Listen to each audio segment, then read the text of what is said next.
Еркелей бермей тұр, палатаңа бар. Бірақ мен қатты ауырып тұрмын.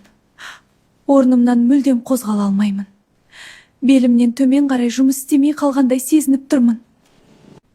Бірінші босануың ғой, жай қорқып қалғансың. Тұр енді, бар. Ешкім де қорқып тұрған жоқ. Орнымнан қозғала алар емеспін дедім ғой. Қане, мен көрейінші. Осы жерлерің бе ауырып тұрған? Доктор, мүмкін симфизит емес пе?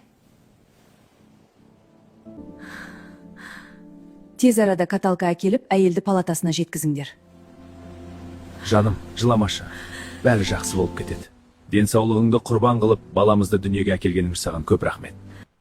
Болды, уайымдай берме, бәрі жақсы болады. Қазір сорпа қайнатып жатырмын, ыстықтай ішіп ал, сүт болады. Рахмет сізге, мама. Сіз болмасаңыз мен не істер едім? Сен бізге немере әкеп бердің ғой. Қысылма, әлі аяққа тұрып кетесің.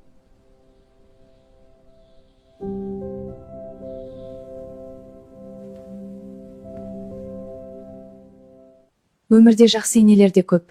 Симфизитпен босанып, 2 ай төсек тартып жатып қалып едім. Міне мені аяққа тұрғызған енем. Сіздерге де осындай отбасына келін болу бұйырсын. Ал симфизитке келсек, жүкті әйелдер симфизитпен өздеріңіз